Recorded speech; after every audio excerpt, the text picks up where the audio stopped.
lamun humus kalah Nusantara. Assalamualaikum warahmatullahi wabarakatuh. Rahayu, rahayu, rahayu untuk teman-teman semua yang hadir untuk menyaksikan video saya kali ini. Kesempatan ini saya akan menghadirkan salah satu koleksi pusaka saya yang baru-baru ini sudah dimahari oleh sahabat saya. Jadi apapun istilahnya itu pusaka meskipun sudah dimahari teman atau sahabat, tetap saya buat review untuk edukasi kita bersama. Jadi untuk menambah wawasan ataupun untuk lebih mencintai apa yang telah kita cintai dari budaya tentang pusaka. Nah, ini teman-teman pusaka yang saya hadirkan ke panjenengan semua. Nah, ini pusakanya ini saya buatkan warangka ini dari bahan kayu asem Jawa. Jadi apa itu? Ada belangnya, cuman belangnya ini coklat gini ya. Ini coklat tua, terus yang ini yang tidak belang ini coklat mentah istilahnya.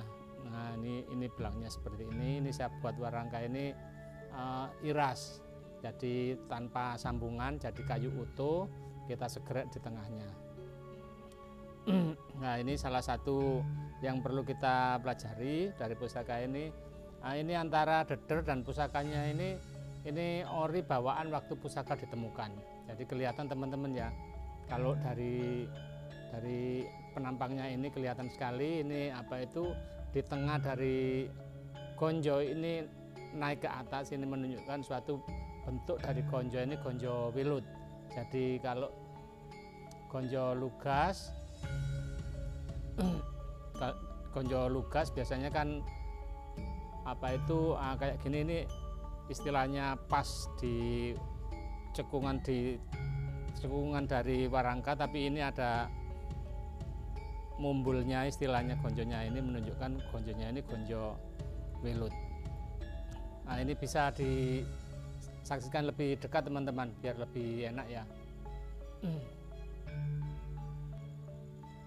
Ini teman-teman kita bahas tentang dadernya dulu ya. Ini dadernya ini berbahankan emas plating, biasanya itu emas plating, cuman ini belum saya cek apa ini benar-benar plating apa full emas. Soalnya kadang memang ada yang artinya full emas itu bukan berarti solid sampai ke dalam gitu ya. Ini tetap istilahnya kopongan, cuman diisi dengan material ketadamar biasanya zaman dahulu. Nah, ini motifnya kalau sekarang kayak ada di motif dader ukir Madura.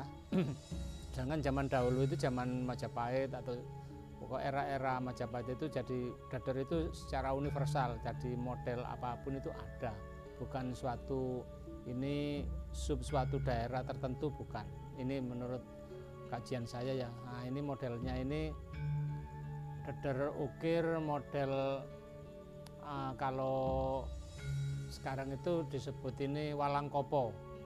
Nah, ini walang kopo ini, jadi kayak ada apa itu yang sebelah sini ini ada kayak bentuk kuda. Nah, biasanya itu kayak kuda terbang. Nah, terus sebelah sini juga ada ini, cuman ini mungkin karena agak banyak ya kurang jelas, tapi masih bisa dinikmati. Dan walang kopo itu modelnya agak pipi, jadi ini agak pipi yang daerah sini. Enggak bulat atau menyamping ke kiri ke kanan, enggak, jadi agak pipi, itu model walang kopo. Nah, mendaknya ini juga emas, mendaknya ini cuman ini tidak dihiasi dengan permata, cuman hanya bulatan disusun kayak gitu.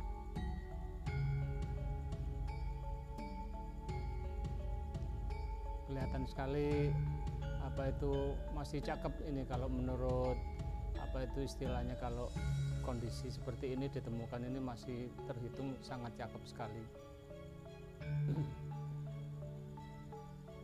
Nah, ini menginjak dari tadi yang saya sampaikan tentang gonjo. Nah, ini gonjonya kelihatan teman-teman ya.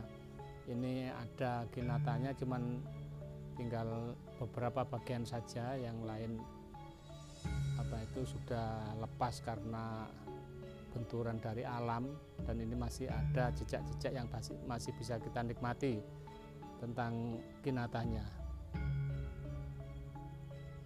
Ini kelihatan sekali kalau dilihat dari bawah gini ya, tentang sirah jejaknya ini sangat kokoh sekali. Jadi kelihatan kayak istilahnya kayak bentuk sirah jejaknya itu kayak bentuk kepala tokek. Jadi kelihatan kokoh sekali.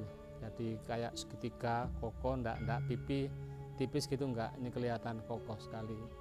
Jadi beberapa memang tangguh sepuh, tangguh tua Majapahit ataupun Singosari biasanya identik dengan sirah jejak yang begitu kokoh. Selanjutnya itu teman-teman, mari kita buka pusakanya, nanti bagaimana penampakannya.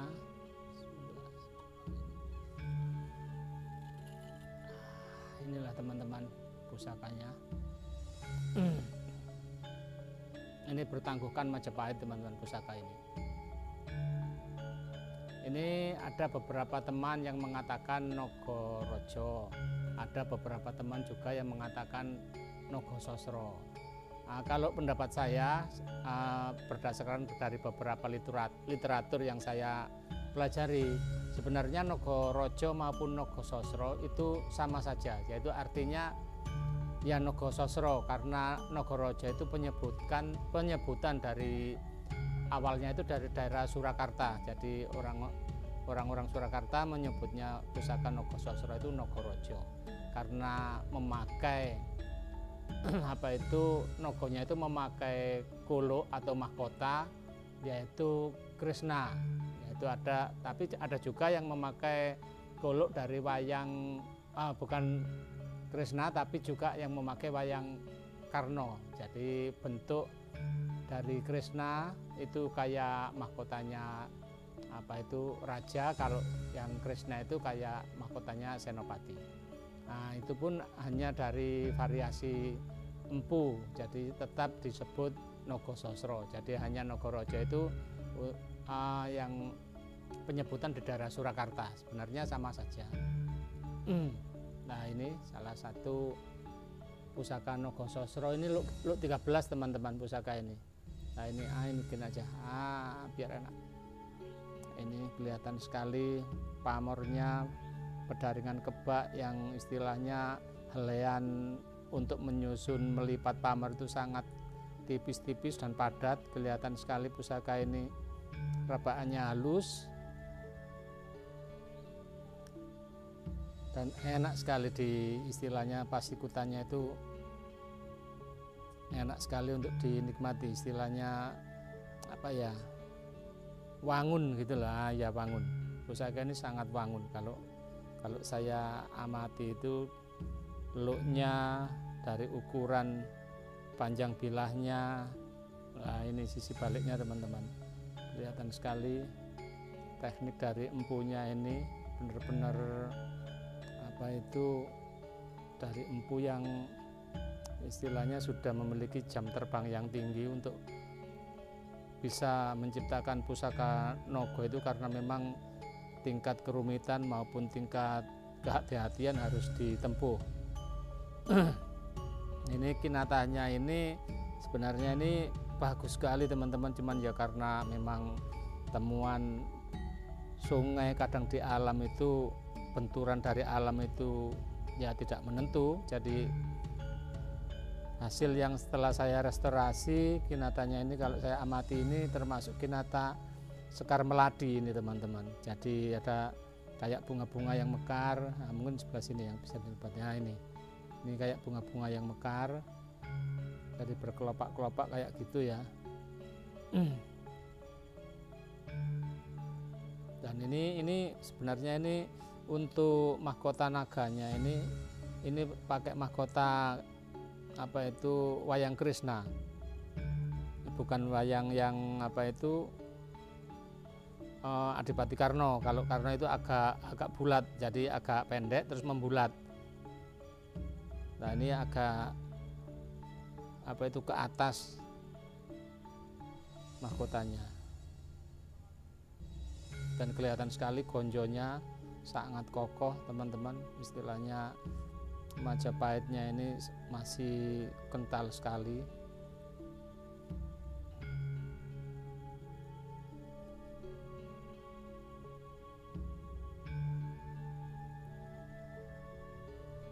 Ini panjang kira-kira ya sekitar 35 teman-teman.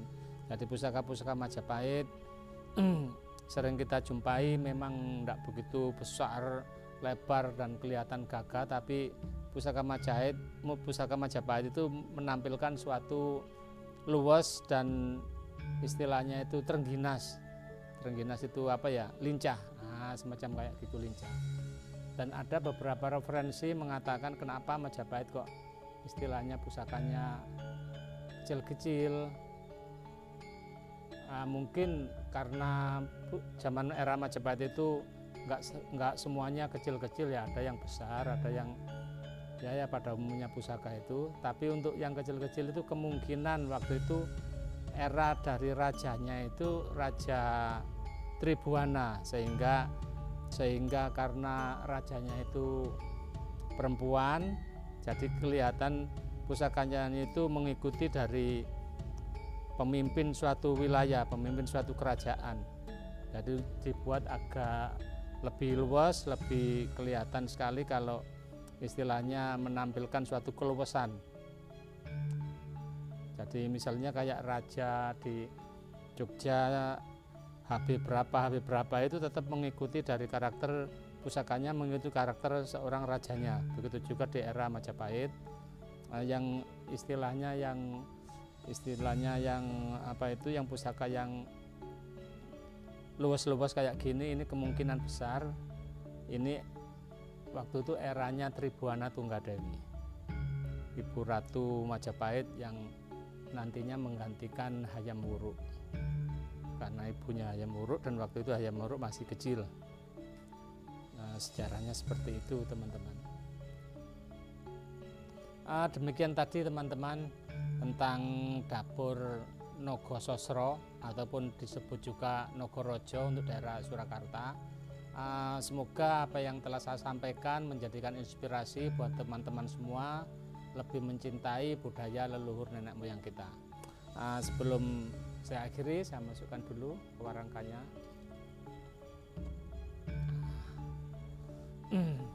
Oke. Semoga apa yang telah saya sampaikan menjadi ada manfaat untuk teman-teman semua. Saya akhiri sekian dulu. Salam budaya, salam benda-benda bertuah. Wassalamualaikum warahmatullahi wabarakatuh.